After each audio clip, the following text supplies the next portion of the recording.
Right. Okay. So I want to I want to go over something rather specific today. If my voice breaks at any time, just let me know. What I want to go over is how to analyze questions in which we are given a process, we are given something that changes, right? I'll give you an example in a minute, make this more concrete. But we want to analyze something that changes, um, and we want to see what happens, right? And if we know this, we can introduce algorithms ourselves. So let's just begin. um, so when talking about algorithms, what we have is we generally talk about states. State. Oh my god! Give me a second.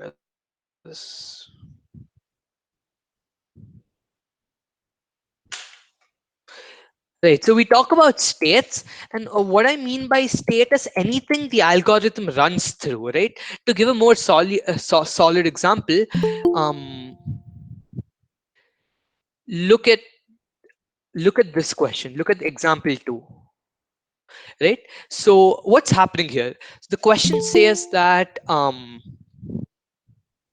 question states that you have a set of integers on a blackboard. You erase any two, you choose any two, and you replace them by their GCD and LCM instead. And you're asked to prove that eventually you won't be able to do this anymore. So we will be going through this entire problem today. But what I want you to note is how this is an algorithm, right? I want you to see how this is an algorithm. And that's because we have a set of numbers and we are doing something on those numbers that's causing those numbers to change. Right. So this is an algorithm, and the state over here, the state I talked about, is the set of numbers at any point of time. Right. So I'll just be using that notation. A state is the set over which the algorithm, which changes as the algorithm or the process goes on. Right. So everything might have said so far might be a little vague. I'll give you examples and be concrete real soon. Right. Okay. So usually when talking about algorithms and processes, we have some important tools that often work out, right, in most of the questions. And one of the most important tool is that of an invariant. So an invariant, you might have heard of this. An invariant is something that does not change. It's a quantity that does not change, right? So if there are many things changing, look for what does not change. Um, so to give an example here, look at this question. Um, so what is happening here again? So you have a set of numbers, say B, C, D.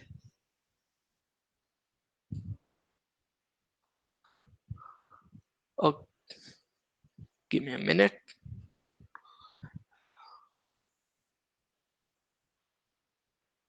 Oh, there's something wrong with the screen. I'll just Right. So you have a set of numbers, say A, B, A, B, C, and D. Say five numbers. It can be any number. Um, and say you choose two of these numbers. Say you choose A and B, and you replace these two by the LCM of A and B, the GCD of A and B,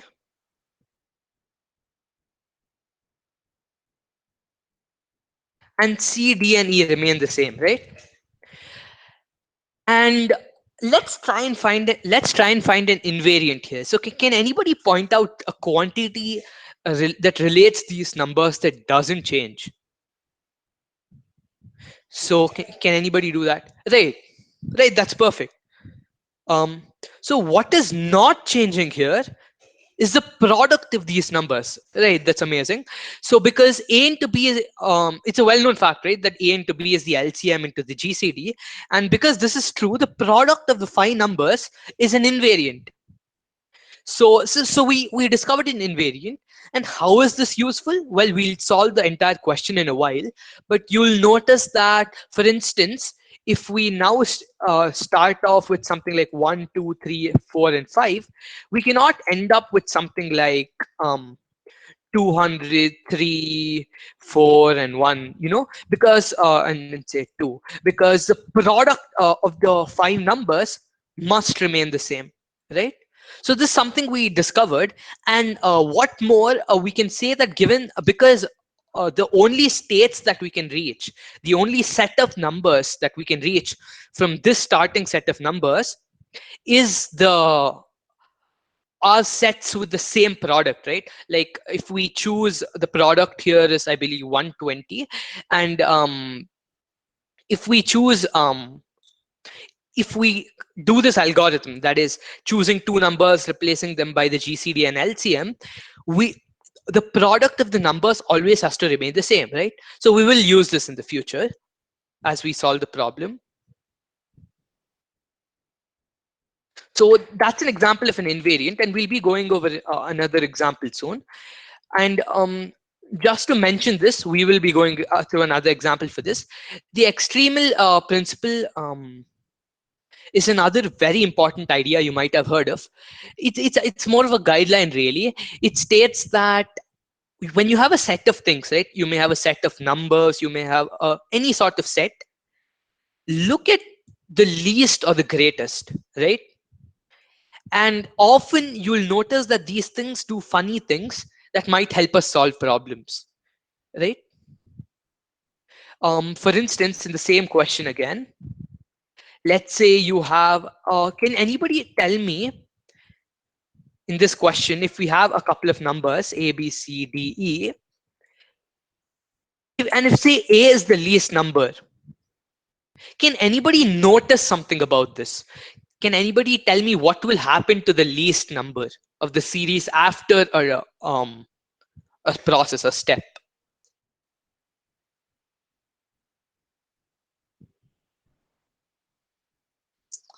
Okay, for instance, what I was meaning to get is that the least number, that is the least, the value of the least number, for instance, right? Perfect, perfect. That's correct, Meet. The number will always keep shrinking, right? It will shrink or be equal because the GCD is lesser than or equal to A. The least number will always be shrinking and be equal, right? That's perfect. So what does this mean in particular? This means that, for instance, if the least number reaches something like 1, right? If the least number becomes 1, what will happen then? Even if you choose 1 and another number, the GCD will be 1 and the LCM will be another number. So the 1 will never change, right? Exactly, it's going to be 1 always. If a number, if the least number becomes 1, it's going to remain the same. Perfect, Debayu. So what does that mean in particular? That means that we can actually solve the question by induction, right? Because if the number reaches 1 at a certain point, then we can say that by induction the rest of it will also remain constant at a certain time, after a certain time. Okay. Of course, we need to look at this again, right? It's not actually obvious that it'll always reach 1, and it actually doesn't. It doesn't need to reach 1. And we'll look at this question. So that's how the extremal principle is used. It's more of a guideline, as I said before. And it if you look at the least or greatest, it often helps us in weird ways, right? So let's go on to our first full question, example 1, right? Now, this is a really vague question, and you might not get such questions in Olympiads because of its vagueness in general. Okay, so the question states that you have you can read the you guys can read the questions, and you guys can try all the questions, right?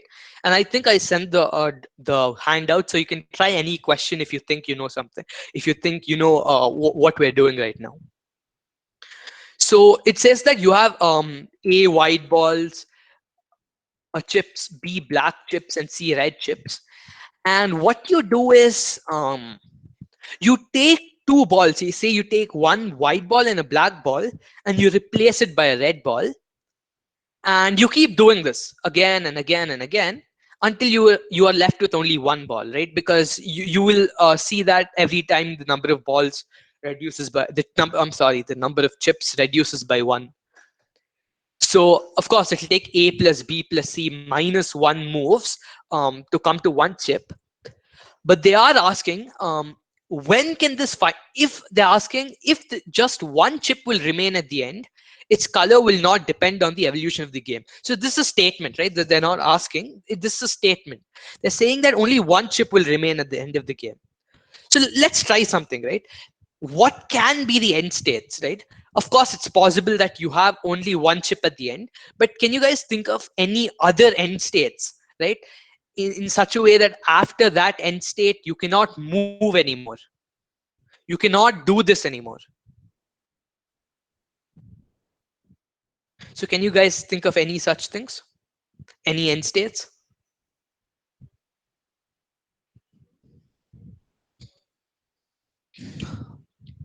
Right, two white, perfect. If you have two white chips you can't move further. Can you generalize that? Can you generalize that? Say if we have three white, you can't still make a move. Perfect, same color balls, right? You'll notice that since we that if you want to do a move we need to have at least two different colors, right? Two different colors. So if we have say 10 red chips, you can't make a move, you're stuck.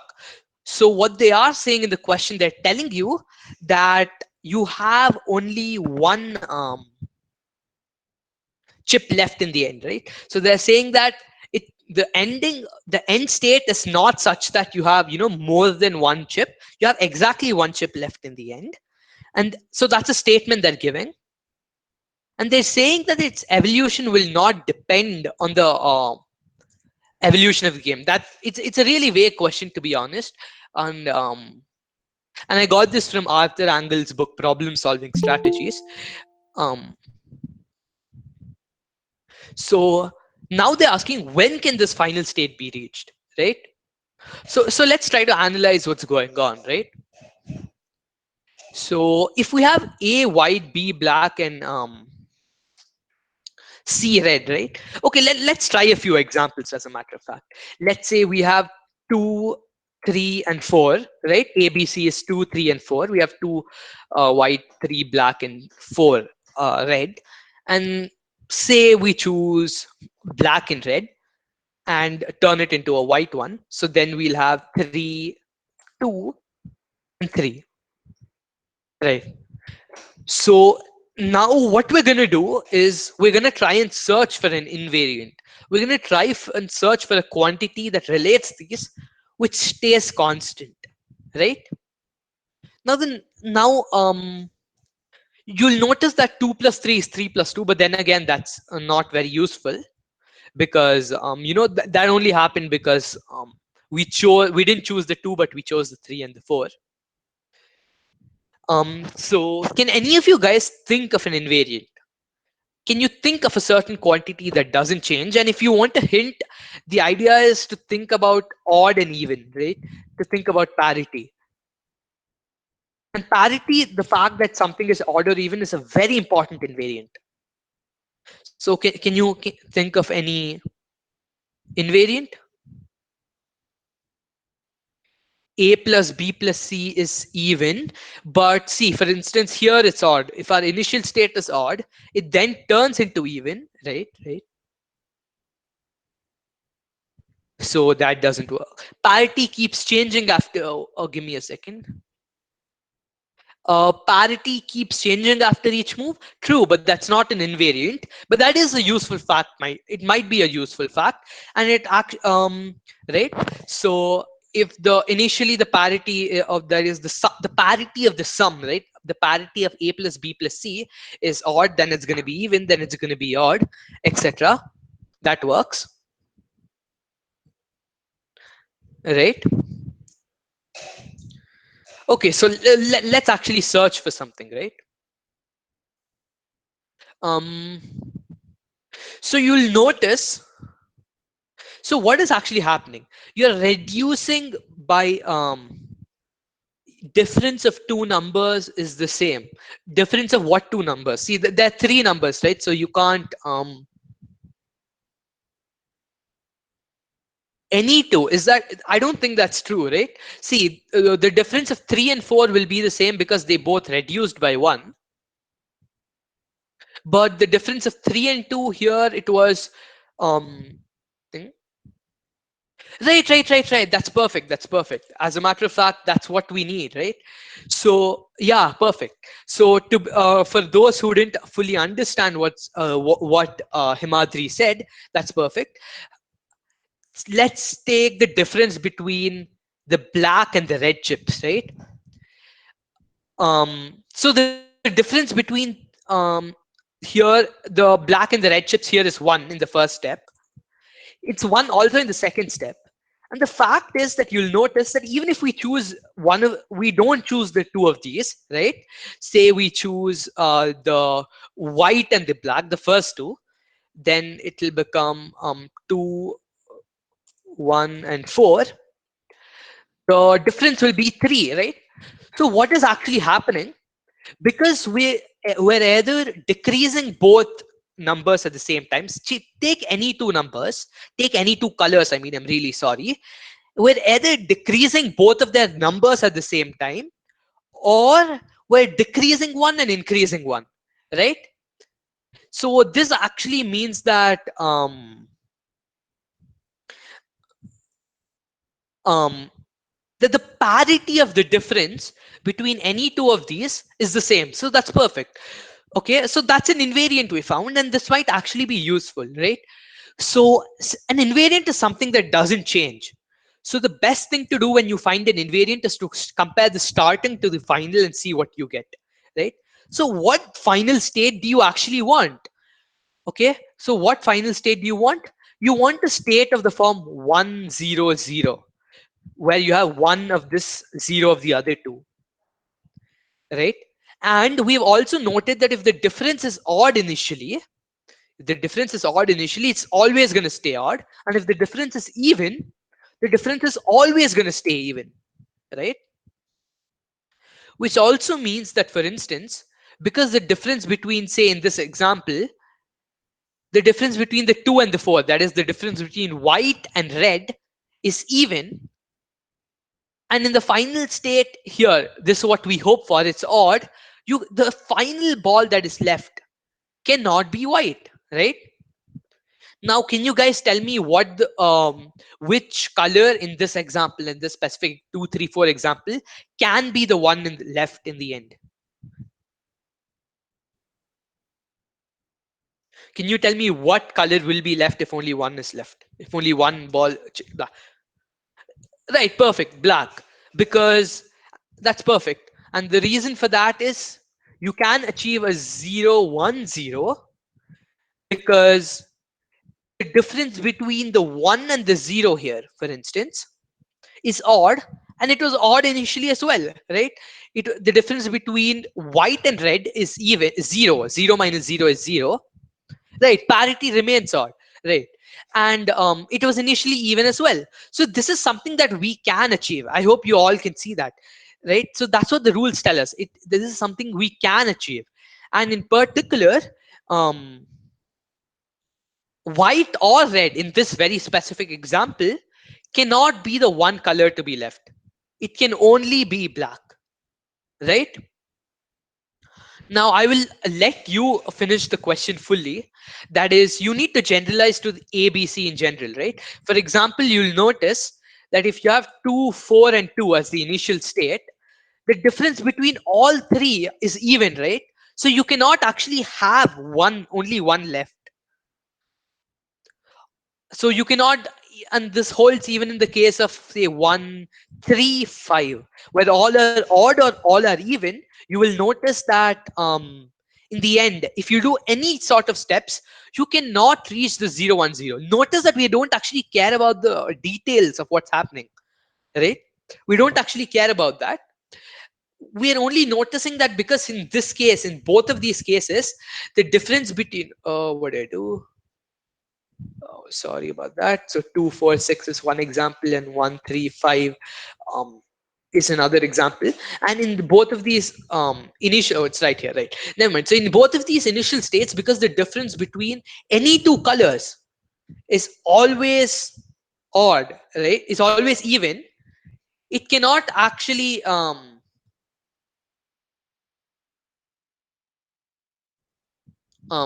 be, it cannot actually reach the 0 1 0 step. Now I can you guys like try this question for a minute and tell me what type of states exactly can end up having the one left, that is they can end up having exactly one chip left.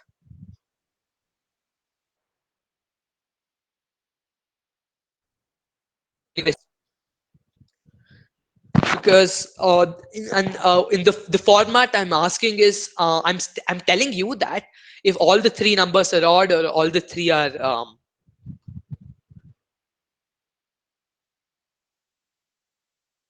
uh, you cannot reach that step, right? So can you tell me in what cases you can reach that step?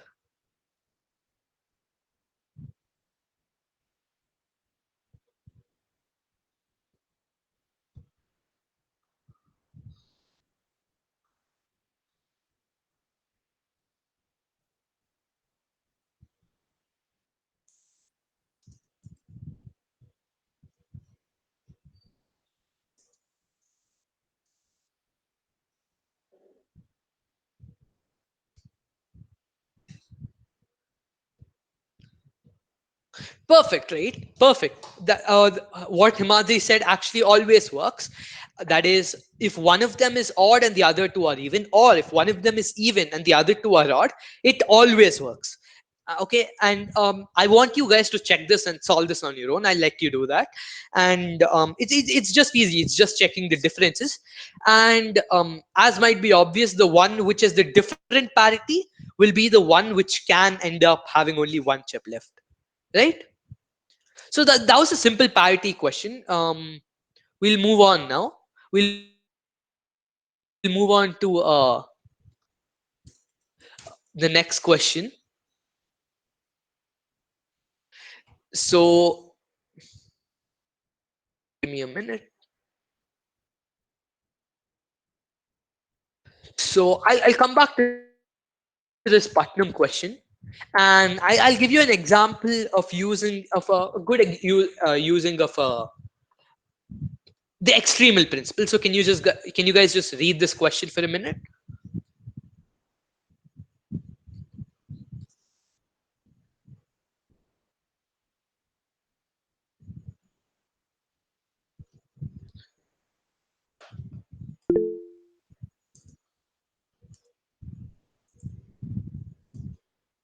Okay, so I'll combinatorial. No, not the Putnam question. The example four. I'm really sorry. Right, we'll come back to the combinatorial geometry question. It's combinatorial. It's not exactly. It actually doesn't have. Okay, it is a combinatorial geometry, I suppose. So the example four. I'm not. I'm sorry for not specifying properly.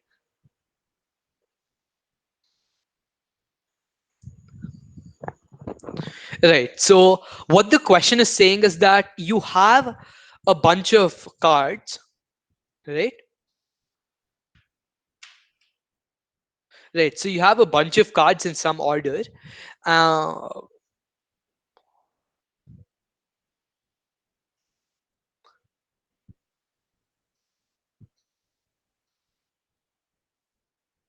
Give me a second. Right. So you have a bunch of cards in. Oh, what's wrong with this?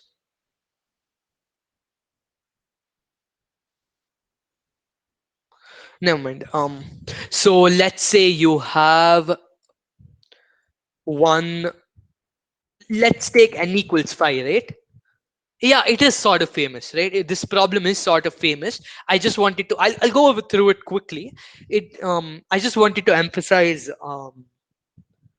what exactly the extremal principle is about. It is famous, right?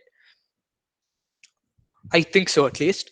So let's take n equals 5, and let's say the order of the cards is something like this, right? Where 1 is in the front and 5 is in the back. Oh, no, let this be. Let's have 1 over here. Right. So what the question is saying is, say the process, right? Here we have a very specific process. And the process is that you start with say you start with say so here 3 is the first card. So now what you do is the you take the first 3 cards and flip them. So this is gonna become x. Give me a minute. Right. So this is gonna become 2, 1, 3, 5, 4. And after this, you flip the first 2 cards because 2 is in the beginning, and it's gonna become 1, 2, 3, 5, 4. And after this, it won't change anymore, right? The deck of cards won't change anymore because if you keep doing the process again, only the first card will be flipping, right? And now, this is actually not that obvious, right? It is true. So if we try an example, it will work out. For example, let's try another example. Let's try something like 4, 1, 3, 2, 5. Let's say 5 and 2. So this will go to so I want you guys to notice something, right? Let's look at the least or the greatest card, right? The extremal principle tells us look at the least or the greatest card and see what happens. So, for instance, now the least card is 1, and we want it to come in the first place, right? So let's look at the other end. Let's see what happens to the greatest card, right? Now you'll notice that if the greatest card goes to the last place. So let's say in this example, what will happen is if the greatest card will first come to the first place, should we always do that, right? The Aryan27 brought out a good point in the chat. Should we consider small cases? It's in an Olympiad, you have lots of time, and it's always helpful to try and understand the structure of the question, right? So always try and understand small cases, right? So coming back to this example we're taking, so it'll become this in the next example, right? We're flipping the first 4 cards, and then you're flipping all the 5 cards, and that's gonna go to that, and then it's gonna. Oops, what did I do? Okay, I did something stupid.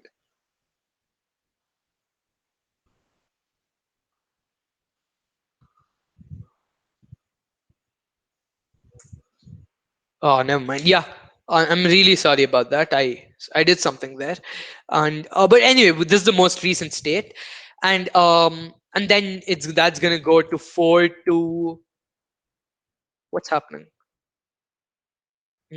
42135. And at this point I noticed something. What is happening to 5? Can anybody make an observation of what is happening to 5? Can can something happen to it at this point? Can it change place, right? No, exactly, it always remains in the same position because none of the other cards actually have the ability to reach 5, right? So it changes, it stays in the same place, right?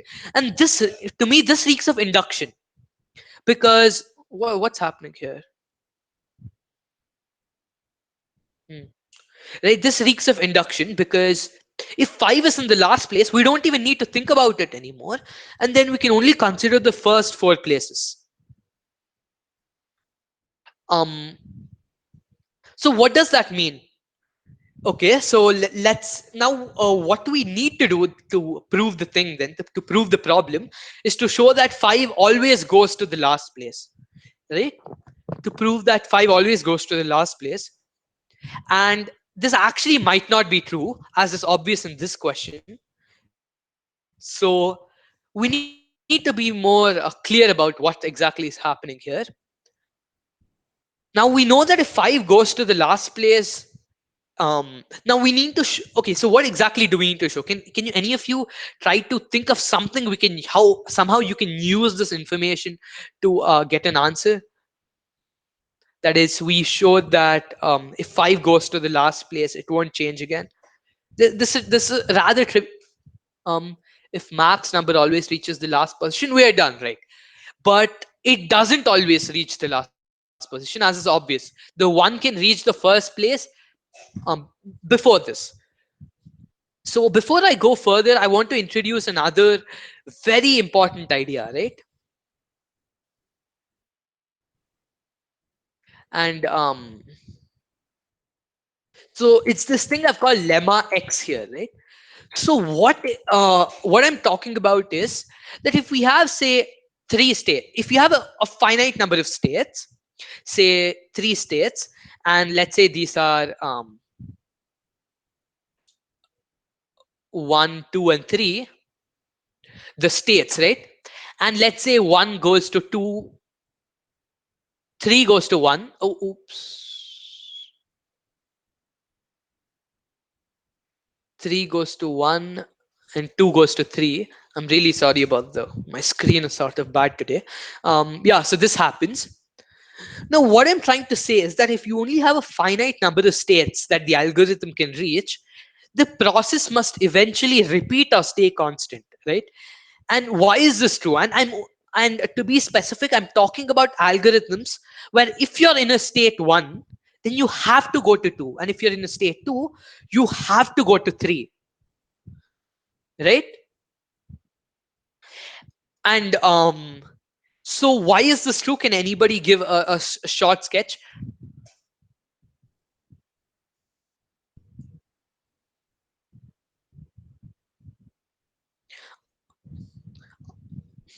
So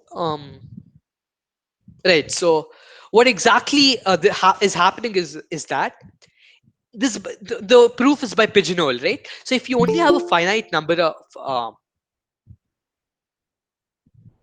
so the proof is by pigeonhole, and if you only have a finite number of states, you have to, like, if you keep going on, you have to reach the same state twice, right? You need to reach some state twice.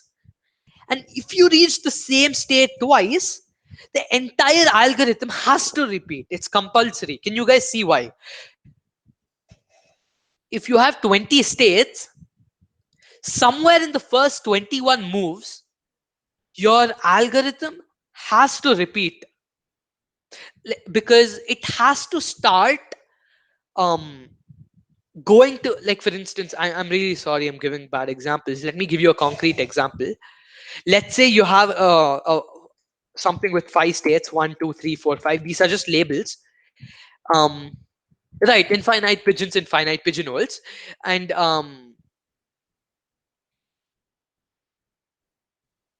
so the idea is that if you start out with state 2 and you always have to go to 3, right? And let's say because you keep going, right? Let's say because after 6 moves, in 6 moves, you have to reach some state twice, right? And if you reach, say, 2 for the second time, if you reach the state 2 for the second time, you have to go through the exact same process again. Because, going say 2 takes you to 4, and 4 takes you to 3, and 3 takes you to 1, and 1 takes you back to 2, then this has to repeat when you come back to 2. So so this is what the idea I just stated says, that if you have only finitely many possible states, then the process must eventually repeat or stay constant, right? So if you ever see any question where you're asked to prove that the process you know must eventually repeat, or if the process stays constant, this is something you should think of, right? Try to, if it's not obvious already, show that the number of states you showed is finite, that the number of states you can reach is finite, which is something you will notice we did do in example 2, right? Because because in example 2 we showed that the product of numbers is constant, right? So technically, you can only reach a finite number of states. But can anybody tell me why this lemma is not applicable in the case of example two? Uh, can anybody think and tell me why? Example two is here. Right. So what you should do then in that case, you should show that I have seen questions, and if I'll try to send a question. I don't have any here. I'll try to send a question after the class. Then you must show that the thing can't repeat, right? And how can you show that? Oh wait, as a matter of fact, this question does involve that, so I'll tell you in a minute. I'm really sorry. So you should show that in Aryan, in that case, you should show that the process can't repeat, right? And that you can do using a monovariant or an monovariant, most likely than not. That is, you should show that some quantity always decreases or increases. And if that happens, you can't come back to the same state, right? Do you understand what I'm saying? You can't come back to the same state. Then the process must eventually terminate, right? Because having the same first card does not ensure to repeat. Um, right. The meat that the having the first card ensures that it stays constant, right? So we're going to use this idea, and exactly what Aryan said. They're asking us to prove that the process must terminate, right? They're asking us to prove that the process must terminate. So we will try to show, because it's actually obvious, right? There are only a finite number of cases. Can actually anybody, just for a silly question, tell me how many possible states you can in principle reach? How many permutations? Okay, it's an obvious question, right? There are only n factorial ways to arrange 1 to n. So, and that's all that matters. There are only a finite number of ways in which you can arrange the 1 to n, the cards, which means that eventually, if we do this, the process must repeat or remain the same. And as Arjun asked, what should we do in this case? We should try and show, we should try and find an, we should try and show that the process can't repeat. And the best way to show that the same state can't be reached twice is by finding a monovariant. Now, this is something we didn't discuss earlier. I put an invariant slash monovariant here. But what a monovariant is, for those who you don't know, is a monovariant is a quantity that either remains the same or goes down, it decreases, right? Sometimes it's not as useful as an invariant, and sometimes it is, right? So now can anybody look at this question, right? And let's go back to the extremal principle and still concentrate on the um anyway, can anybody give me, I'm sorry about that comment, that I don't think that's applicable, but can anybody give me a monovariant? Uh, okay, can anybody tell me, give me a reason, at least even if it's not a monovariant, can anybody give me a, yeah, terminating is the same as the process remains constant, because you can always do the move, right? In other, if terminating means that you can't do the move, then that's not applicable here, because in this case terminating, you can't terminate because you can always do the move. So terminating means the process remains constant. So can anybody give me an example, give me a reason why in this example, in example 4, we can't reach the same state again twice?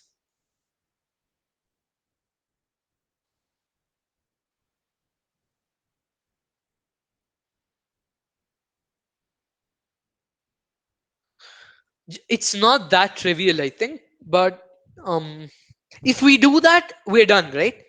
Because in that case, if the process can't repeat, then it must stay the same. And staying, the only way it can stay the same is for the one to be at the beginning. So all we're done here is to show that the process can't terminate. And can you tell me this on the basis of um the position of 5? That's where we're going before. And look at the position of 5 and tell me what you think. It's not that direct. I think it's a little weird, but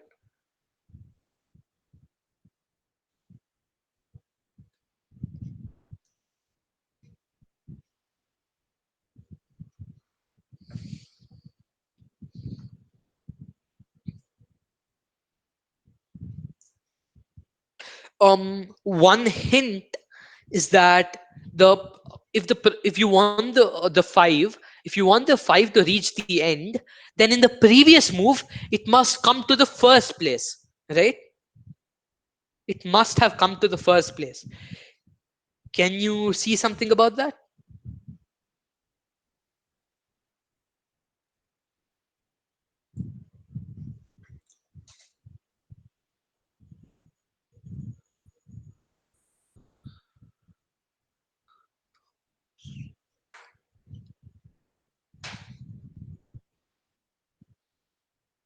Okay,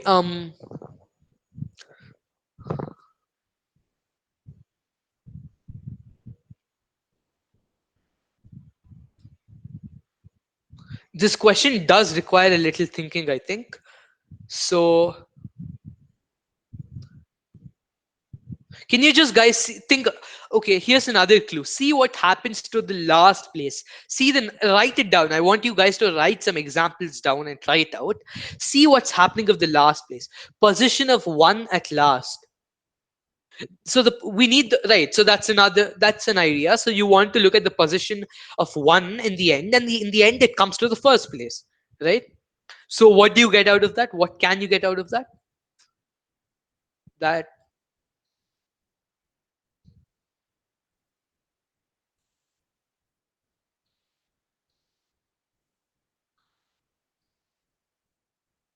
after five reaches the end position, it does not change. That's what I'm asking. Why must five reach the end position? We've already showed that five may not reach the end position. Okay, so let's consider the question. What if five doesn't reach the end position? Right? What happens if five doesn't reach the end position? So if five does not reach the end position, okay, so if five reaches the end position, we're done by induction, right? Last numbered process has already been terminated. Why? That's not necessarily true, right? Okay, but let's consider what if 5 is not at the end position? Can it move? So then you'll notice here that the reason that the 5 did not change is because the first numbers are 1, 2, and 3, right? And so if the first numbers are 1, 2, and 3, anything from the fourth and fifth will never be reached in the process. I can actually jump right to the point, but I want you. 5 is the maximum number, yes?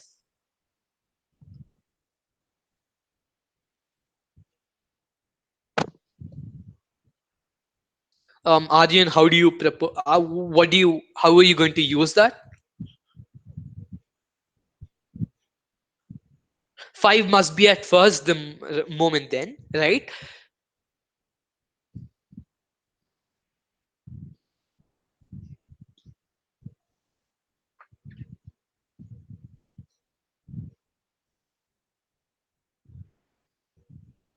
If the max number is not at last, then it won't move. That's not necessary, right? It can be moving until it reaches the last. It may or may not move.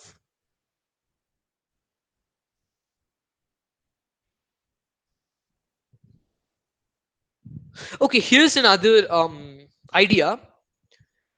Does the okay, if you try to write down an example, can you tell me what in this the position in the last position, what happens to it, right? And if you wish, I'll do an example for n equals 4 over here. Let's see if the max number is not at all the numbers in the position less than the number on position. Um, is that true? Let's see. I'm not really sure if that's true, and let's see if that's true. So you're saying that the position at the last number. So if say you're saying that You have something like 5 4.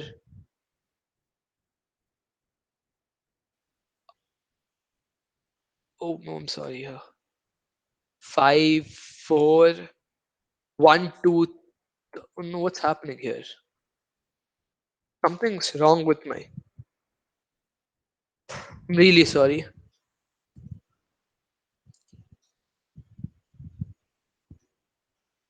5 4. Oh my goodness. I'm really sorry. Give me 1 second.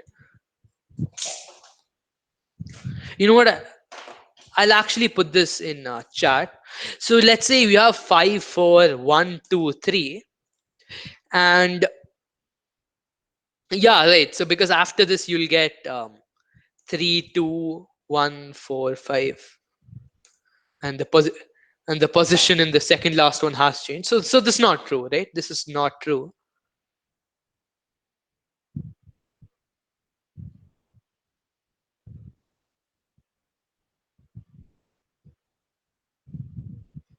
So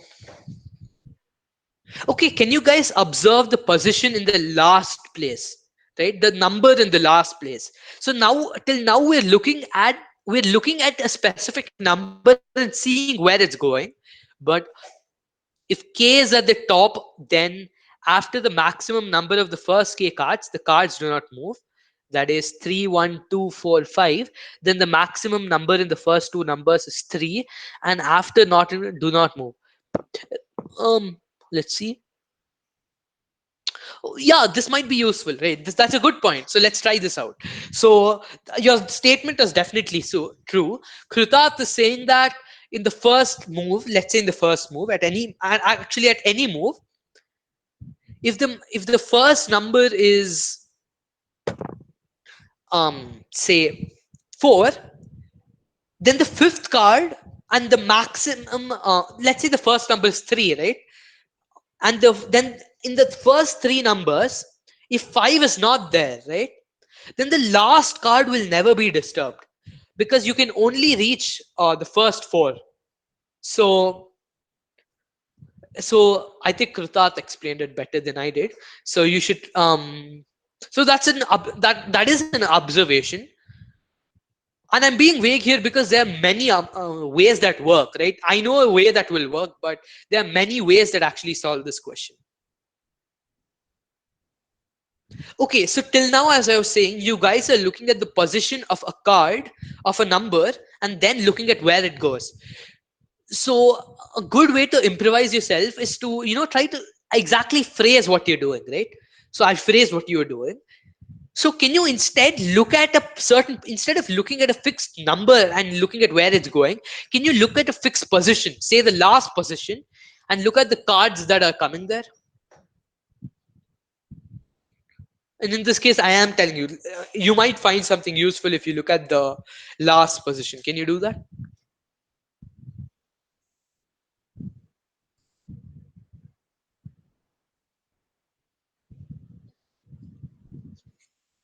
And I think I'll put up a few examples for four. So say I'll take 3 4 1 2, and that becomes 1 4 3 2. Oops, okay, this ended. That was lame. Let's try something else. Let's try 3 1 4 2, and that becomes 4 1 3 2. That becomes 2 3 1 4. And okay, at this point we're sort of done by induction because 4 came in the last. So but anyway, just do 3 2 1 4, and that's 1 2 3 4. Okay, here's another example. uh what example do I give?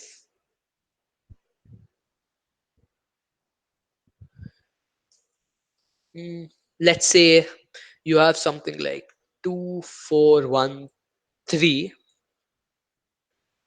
right? So what happens to this? It becomes 4213, and then that becomes 3124,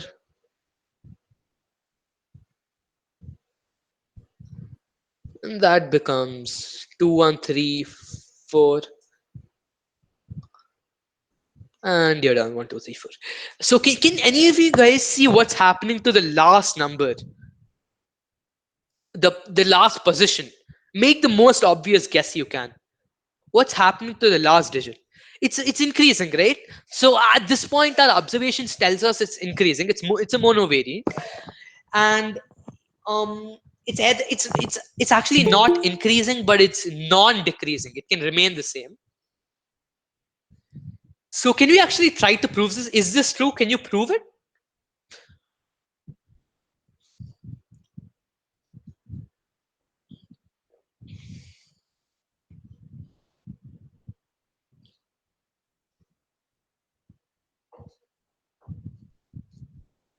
Can you guys try and prove this?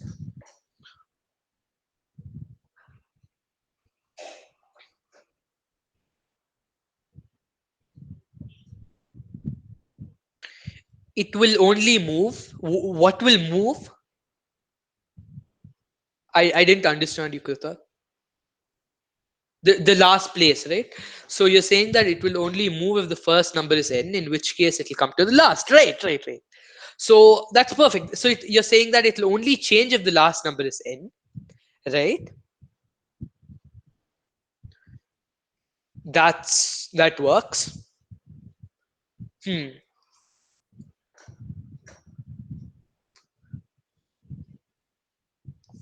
That's perfect. That's a very good observation. So what Kutat is saying, that the last number will only change if it becomes 4, right? If it does become 4. So that's another observation.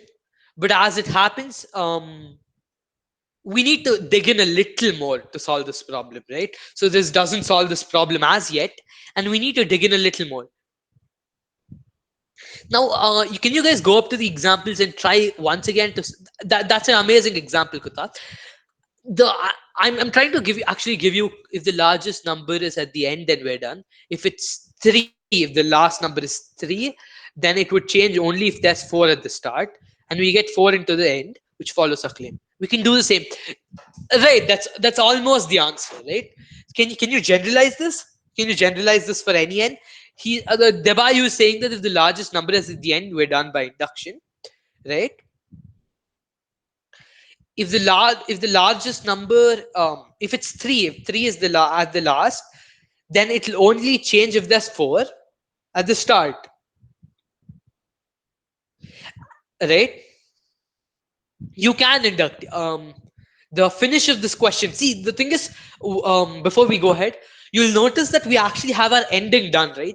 We have seen, like, we have basically solved backwards, right? We used our lemma and said, if we want something that doesn't think, we basically are decided that we will induct, and we only need to show one fact.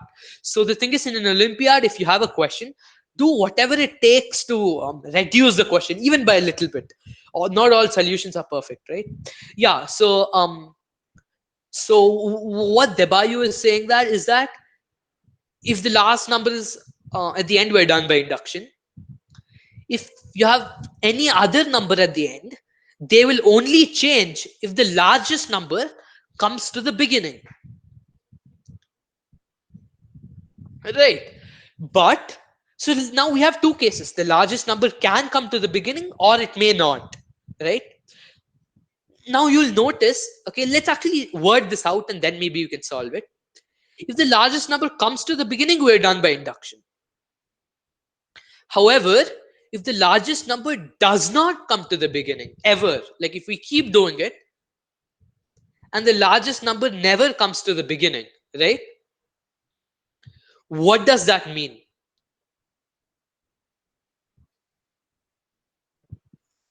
Think in the general case.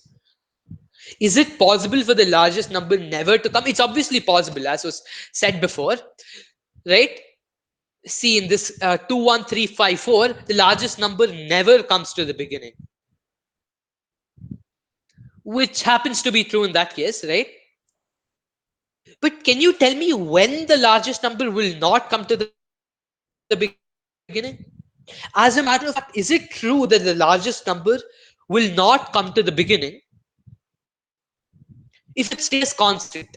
Is it true that if it moves, then it will come to the beginning eventually? Is it true? I'm not sure actually. Is it true though?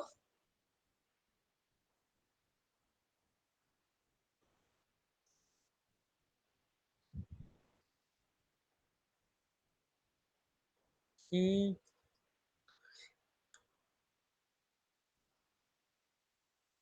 Right. I'm saying that we said that if we bring the largest number at the start, we're done, right? That's basically done. But as we can see, it may never come to the beginning. So I'm making the observation that see, even in Krutar's example, it will never come to the beginning. But if the five doesn't even move, right? The five doesn't come to the beginning, but it doesn't move either.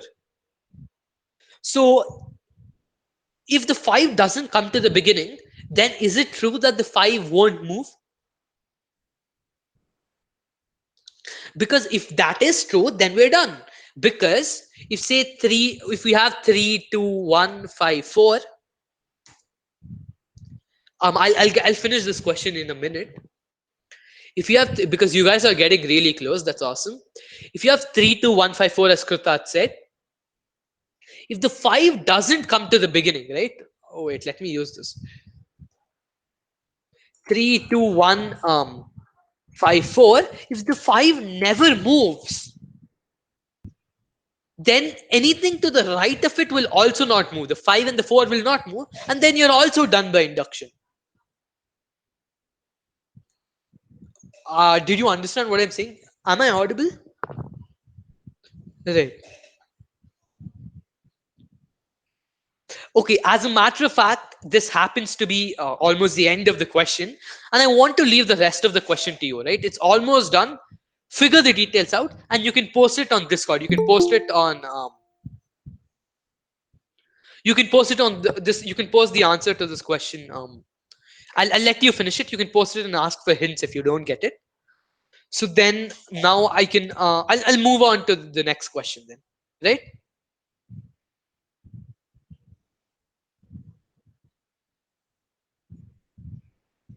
So we'll come back to example two, right? So I think a couple of people joined after we discussed example two in the beginning. So I'll just let you read over again. So what we did before as a revision is that we found that the product of the numbers is invariant, and we also using the extremal principle as a guideline discovered that the least number always keeps reducing, right? Because when you take the GCD of the least number, that's because the GCD is either lesser than or equal to the least number, that number. So the least number keeps on decreasing. And symmetrically, the greatest number will keep on increasing. Now, the question asks us to prove that eventually the numbers will stop changing, right? So we also figured that we can finish by induction if one of the numbers reaches 1, right? But a quick overview tells us is that is in some cases this can never happen. For example, if 2, 4, 6 will happen, if you take an LCM or a GCD at any point of time, there will always be a factor of 2, right? So this gives us the idea that maybe instead the least number that is possible is the GCD of all these numbers, right? Is the greatest common divisor of all these numbers. And is it true? And can you guys see that you can never go below this GCD? That is, you can never, in the set of numbers, you can never go below this.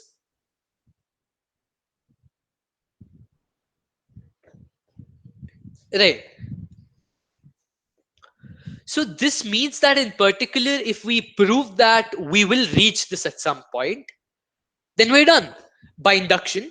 Because if we have the GCD of all these numbers, as a part of the set, right? If you have GCD of A, B, and C, and then two of the initial set, that is, if A, B, C is the initial set, and after a finite number of steps, we get GCD of A, comma B, comma C in the question, right? Can this number ever change? Can this GCD ever vanish? Can this ever change? It can't. So that's correct. It can't, because if you choose this and any other number, this number as the GCD will divide any other number. Now, this is not obvious. It's not directly obvious, because here I'm considering the GCD of the original numbers and the other two numbers here. Actually, this applies for any number of numbers. But anyway, we'll talk about three numbers for the sake of simplicity. Let's say you have some D and E. The GCD will divide D and E as well, right? And it's not that obvious, but it's not that hard to prove either. Right? If you just follow the numbers around, you can notice this is true. So this means that if we prove that GCD of A, comma B, comma C is eventually, you know, if you reach GCD of A, comma B, comma C, that can never change. That can never change. And this means that you can finish my induction at this point, right? Can everybody see that? Because now you have n minus 1 numbers left, right? If you have initially, say here, 5 numbers left, and you reach the GCD of these numbers, that is, after a finite number of steps, one of the numbers you get is the GCD of these numbers, then you're done, because you the other four will eventually become constant by induction, right? Because you can totally ignore this one. You can totally ignore this one. And we've also shown that the GCD of all the least number of the series, right? We stated this in the beginning. The least number in the series will keep decreasing or stay constant, right? The least number will keep decreasing or stay constant. Now, if it keeps decreasing, you will reach the GCD at some point. You will reach this number, because this is the least number you can reach. And if it keeps decreasing, you will reach this at some point, right? And actually, you could have said our entire argument. You could have argued the same thing about the LCM as well. The LCM will always keep becoming bigger, and the greatest possible number is the LCM of A, comma B, comma C. Okay. So actually, I think it's best if you guys, like, the question is almost done in a minute. Like, it's almost done, that is, and we just need to have one small final argument, and this is done, right? You guys basically got the entire gist of the argument, and this is basically the cream of the argument, right? So again, I will leave the rest of the question to you, and as said before, you can ask this on the Discord, the club discuss, or math discuss, if you want a hint, or DM me if you want a hint. And or you can post a solution if for both the example 2 and 4, if you get it there, right? So I won't be doing example 5 in today's class, because it does involve it has a certain amount of graph theory, and I understand that some of you may not be familiar. But I want to discuss example 3, and I also want to discuss how, before that, I want to discuss how we can use algorithms in other questions. So you'll notice that in the 3 questions were given, and in example 5, as a matter of fact, we are given the algorithm. The question gives us an algorithm, it gives us a process, and it asks us to analyze it, right? It gives us something, it gives us how to change from one step to the next, and we are asked how the final result is true, or or what the long term behavior of the question is, that of the algorithm is, that is, does it remain constant, etc. And we made some ideas. Thing is, in some questions you're not given the algorithm, but a more you could say exotic use of this idea of these ideas would be to create an algorithm yourself, right? That is, if you have a state, you have some sort of state, and they're asking you to prove something, right? They've not given you something that changes, they just ask you to prove something. You can introduce an algorithm.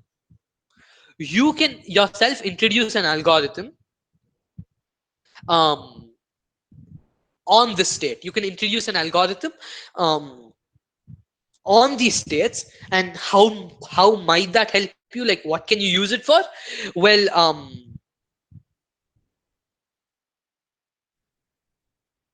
give me a second. Right. So one idea of this is that you can use an algorithm for a construction, right?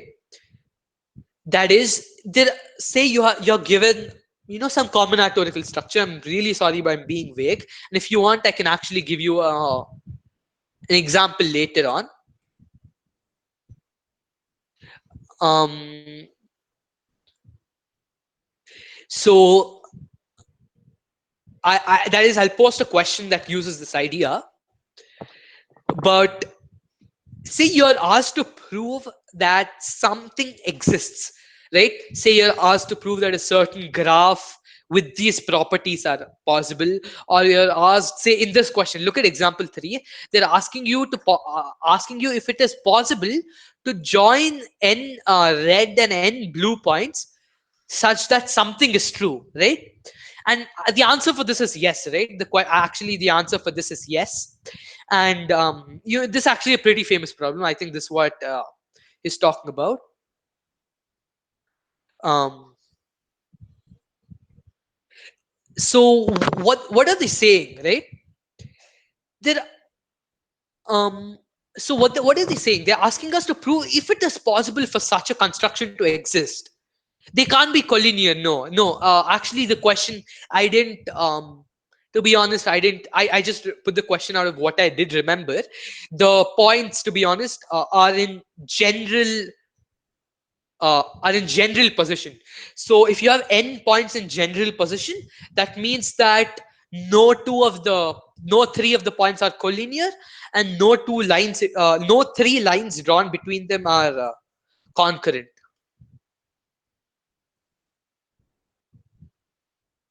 right?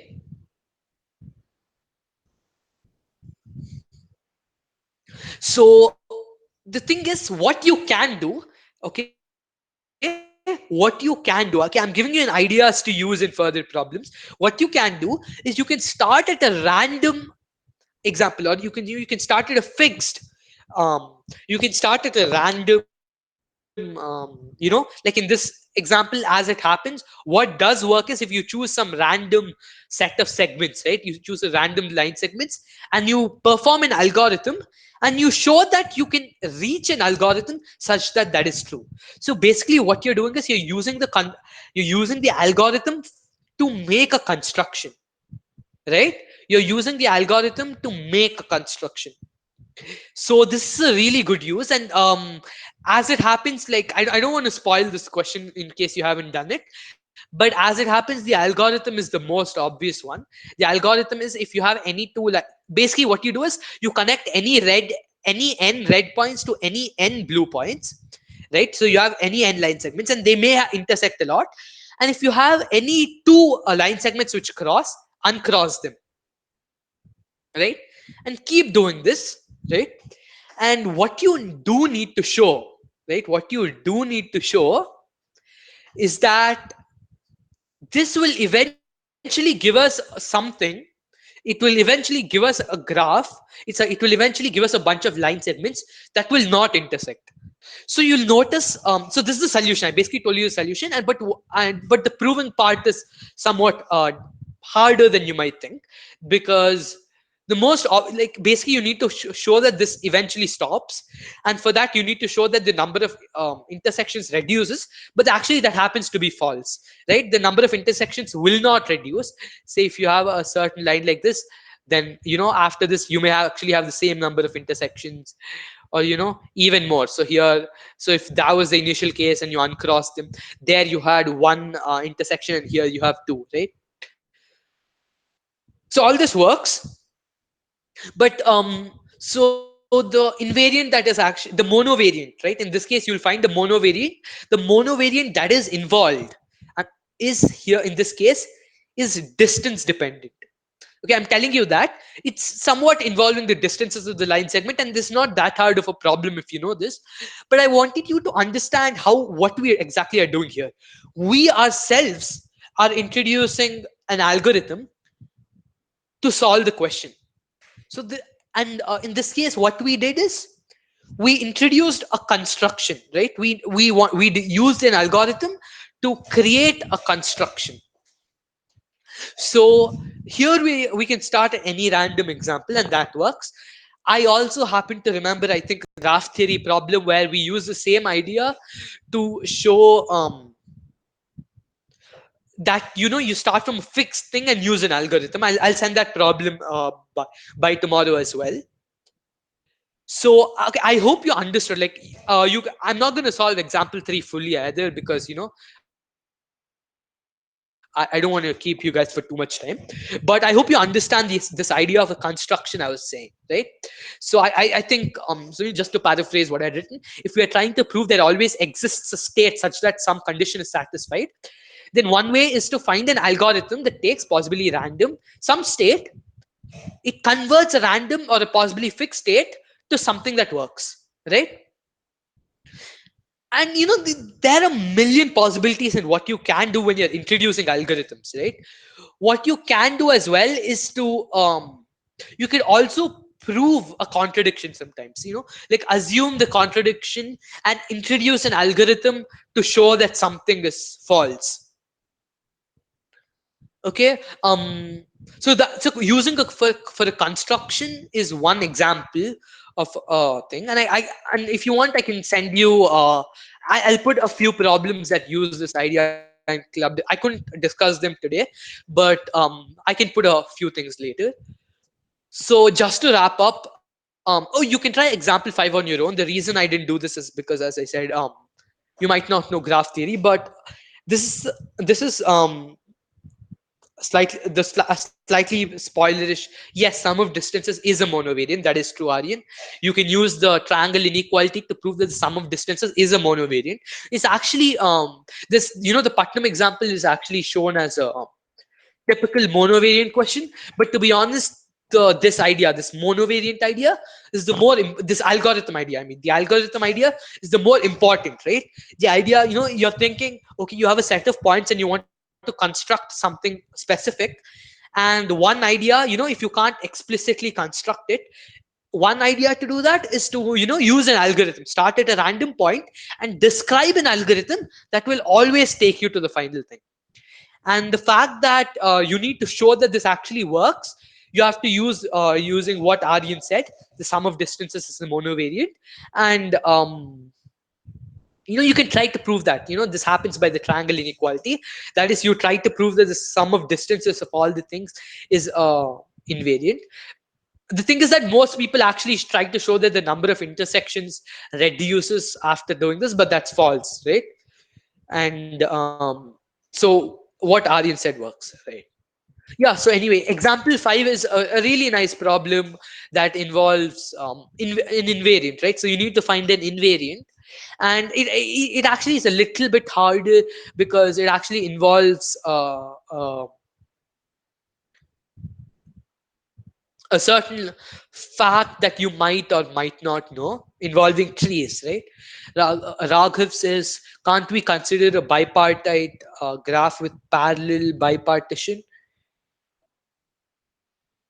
No, Raghav, the point is that you don't get to choose the positions of the graph of the points, right? The points can be anywhere and everywhere. Like the points can be all over sorted. You don't actually get n red points neatly in a row and n blue points neatly in a row. The two endpoints are random. They're random throughout the graph, and they're all intermixed, red then blue and red then blue. right? Did you understand what I was saying? It is an example, but it's really special, right? And because the position of the points are fixed, you can't really make any example into the one you said, because the positions of the points are fixed, so you can't how much graph theory is like, graph theory is graph theory is used as in an olympiad. It actually has very little theory as such, right? Actually, I think its difficulty is largely overrated. So one thing you should do is that it's basically some terminology, and graph theory offers a place, a structure, a special sort of structure with which we can make many questions. So how much graph theory? The amount of graph theory you need is negligible. You just need to know what a vertex, an edge, a cycle, or whatever. But in practice, it might be helpful to know a few properties. Yeah, it's natural if you know terminologies. Graph theory for olympiads is just a structure to give lots of questions, right? And it gives us a very interesting, it's a very simple structure actually, but you can do so much with it. Anyway, it helps to know a few lemmas, like it helps to know a few things about trees. It helps to know a few things about graphs in general, about cycles and paths, some basic ideas. But the thing is that you can always derive those are like, it's like it's like geometry. How much geometry do you need to know? Basically, to be honest, if you know Euclid's axioms, it's enough. But I can actually conduct a graph theory session next week, maybe. Conduct it, going over all the basic lemmas. So will do that there, or I'll put up a small document later on. Right. So I just don't want it to hold you guys too longer. But I talked about constructions, but there are two, and we also talked about induction. And induction is, to be honest, more or less an algorithm, right? You're inducting, and in most of the times it feels like an algorithm. And the thing is that it's the sort, if you make it won't actually help you if you make that connection. That if you keep it won't help you concretely if you make that connection. That induction and algorithms are the same. That is, an induction is an algorithm. But overall, overall, it might really help your intuition, right? Your thinking, if you remember that deep down, an induction is an algorithm. It's a very specific type of algorithm. And finally and notably, I haven't covered greedy algorithms in this class. And greedy algorithms, have many important, a few important ideas and some really nice problems that I haven't covered. We can do that in the future, but you can read up greedy algorithms. And just to say it in a few words, the greedy algorithms is most of the times about the motivation behind the algorithm, right? It's not about the algorithm itself, but the motivation behind the algorithm in a greedy algorithm. Because unlike most of the problems in these five examples I've given so far, I'm still talking about the place where you introduce an algorithm. And a greedy algorithm is more about the motivation for that. And the fact is that you're not being perfect, but you're being greedy. And most of the times when you're talking about greedy algorithms, you don't actually use describe the algorithm. What you actually do is, you say, choose the maximum number of things such that this happens, or pick points till you can't, choose as many points as possible such that the condition is true. So that's what a greedy algorithm is. I don't want to go to too much detail about that. Otis excerpts has a nice set of examples about this. And yeah, for graph theory, if you guys don't, if any of you don't know the terminology, I think Ivanchen put up a 2 pages list of terminology in the yeah in his book Otis excerpts, in the combinatorics chapter, right? In the combinatorics section, he put a brief list of. Graph theory isn't complicated, okay? Like I've seen people thinking, especially in India, for just because of the fact that they don't usually have some oh uh, I haven't actually seen that, Deba. Oh, I haven't actually seen that, to be honest. But he has a 2-3 pages of terminology at the beginning of the combinatoric section in Otis excerpts. Um, especially in India, graph theory is sort of overrated because it's sort of known that graph theory is not, you won't, it's for some reason people say that graph theory doesn't come in RMO. Yeah, and RMO 2019 P6 was hard, I think, right? And but yeah, but more than that, people say that it doesn't come in RMO. But to be honest, graph theory is just as much combinatorics as anything else, and it is the same level of easiness, right? It is quite easy. It just has a little bit of terminology that you might want to know, right? So with that, I end the main part of my lecture of this session. I mean, so if you guys have any questions, can you could please